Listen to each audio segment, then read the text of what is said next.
Okey, kita nak terus bersama dengan Presiden Kongres Kesatuan Sekerja Malaysia MTUC, Datuk Abdul Halim Mansor. Datuk, terus saja ke soalan saya sebentar tadi, bagaimana untuk kita melihat perniagaan ini menyeimbangkan antara mereka perlu menjalankan perniagaan, potong kos mereka, pada masa yang sama mereka tidak boleh membuang pekerjaan. Apa cabaran mereka? Sebenarnya terlebih dahulu kalau tak dengar tadi saya cakap Assalamualaikum dan selamat berpuasa bagi semua rakyat Malaysia. Dan salam perjuangan dan juga salam kepada Barisan Hadapan yang bertekun lumus untuk mengutamakan rakyat.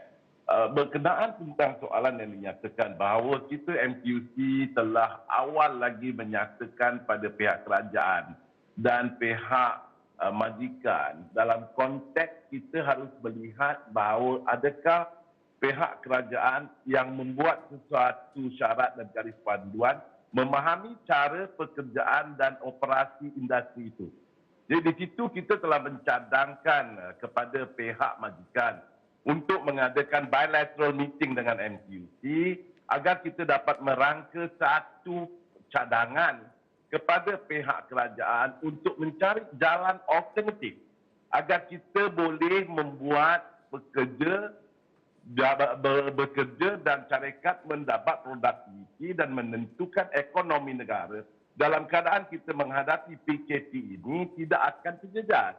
Tetapi apa yang kita lihat sekarang ini, pihak majikan dan PKS lebih cenderung membincangkan berkenaan perkara faedah-faedah dan juga bantuan pakej prihatin rakyat yang telah dibentangkan oleh kerajaan.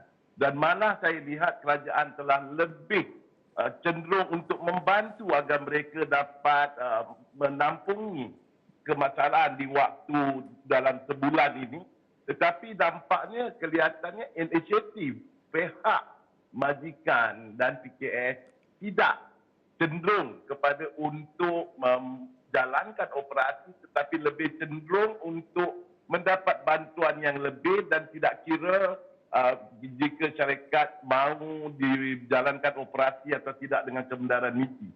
Di sini tidak ada langsung yang gerakan atau inisiatif yang dibawa oleh pihak majikan kepada pihak kerajaan. Setakat ini yang kita tahu mereka masih merayukan bantuan-bantuan tertentu. Di sini yang saya kata tidak ada inisiatif dan kita agak keliru dalam konteks pihak majikan dan PKS dalam menentukan produktiviti dan menghadapi ekonomi. Kerana pihak pekerja bersedia untuk berkhidmat asalkan kita ditentukan keselamatan. Ini yang penting bagi pihak pekerja. Kerana yang kita lihat pekerja yang bekerja daripada 18 hari bulan Mac hingga sekarang, pekerja yang dibenarkan bekerja oleh MITI dalam industri essential, mereka masih tidak disaring oleh pihak syarikat dan menunggu pihak kerajaan melalui PKSO untuk menyaring pekerja ini. Tidakkah ini akan menimbulkan satu kebahayaan, satu para yang berbahaya yang mungkin mewujudkan satu kluster baru kerana pekerja-pekerja yang bekerja di Barisan Hadapan dalam operasi dan pekerja-pekerja yang telah dibenarkan bekerja dalam fasa 3, fasa 2 dan 3 masih belum disaring. Di sini Datuk, saya kata tadi. Datuk, saya nak bertanya, sekarang ini kita bercakap tentang normal baharu bagi perniagaan maupun pekerja dan sebagainya. Cara kita bekerja, cara kita melakukan pekerjaan, aktiviti perniagaan dan sebagainya. Bagaimana dengan normal baharu ini? Memanglah kita tidak boleh pukul rata, tapi untuk kebanyakan industri, normal baharu ini menggunakan adaptasi teknologi dan sebagainya, mampu menggalakkan mereka untuk mengekalkan pekerja, setidaknya pekerja-pekerja yang berkemahiran? Ya. Sebenarnya dalam konteks keselamatan kesihatan pekerjaan dan kita kaitkan dengan pandemik COVID-19, syarikat mempunyai prosedur keselamatan dan kesihatan pekerjaan. Dalam kita menentukan normal baru, kita telah menyatakan pada syarikat bahawa syarikat apabila memohon operasi mestilah mencadangkan agar pihak syarikat menyediakan pengangkutan mereka sendiri agar ia menentukan pekerja tidak terlibat atau bergaul dengan orang-orang awam yang lain. Maka maknanya pekerja itu ditransportasikan terus daripada rumah ke syarikat, daripada syarikat ke rumah. Dan tentukan keselamatan dan pengawalan di waktu rehat dan persediaan makanan tertentu. Jadi ini adalah sedikit pelaburan yang harus dibuat oleh syarikat selain daripada syarikat dapat subsidi, selain daripada syarikat dapat penangguhan, syarikat hanya melabur sedikit dalam konteks agar syarikat dapat menjalankan produktiviti. Ini yang saya kata dari awal tadi, bahawa tidak ada cadangan daripada pihak majikan dan PKS dalam konteks untuk duduk bersama dengan pekerja dan mengangkat perkara ini kepada pihak kerajaan. Ini tidak berlaku sampai sekarang. Jadi apa Datuk, terakhir sekali mungkin apa yang boleh dilakukan oleh kerajaan, kerana pada akhirnya kita faham kita nak situasi itu menang-menang untuk pekerja dan juga majikan dan sebagainya, tapi pada masa yang sama kita juga memberi tumpuan kalau orang tidak ada gaji, ini akan memberikan kesan yang berlipat kali ganda kepada ekonomi Malaysia.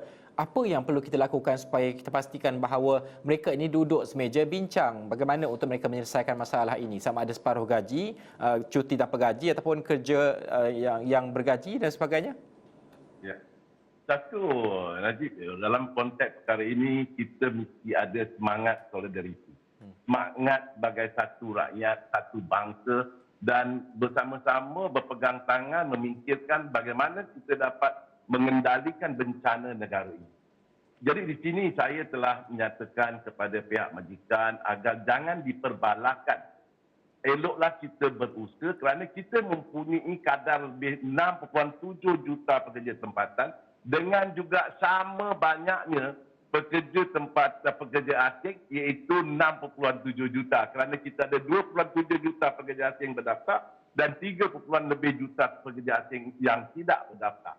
Jadi di sini kalau kita kaji apa yang kepentingannya ialah kita kena duduk semeja memikirkan kaedah alternatif agar kita dapat menggerakkan operasi industri itu dan menentukan bahawa ekonomi pekerja itu juga dapat ditampung dan di akhirnya kita bersama-sama dalam memerangi pandemik COVID-19 ini kita juga mempunyai badan yang mengukuhkan kita punya ekonomi untuk membantu di dalam perbelanjaan memerangi pandemik COVID-19. Okay. Di sini yang tidak wujud kerana mereka selalu mementingkan diri sendiri dan seolah-olah syarat yang telah diberikan oleh kerajaan iaitu tidak ada pembuangan kerja, tidak ada pemotongan gaji, tidak ada pemotongan cuti dikhianati oleh mereka walaupun kerajaan melalui Tan Sri Muhyiddin Yang Amat Berhormat Perdana Menteri kita telah mengeluarkan pengumuman pakej berancangan 260 bilion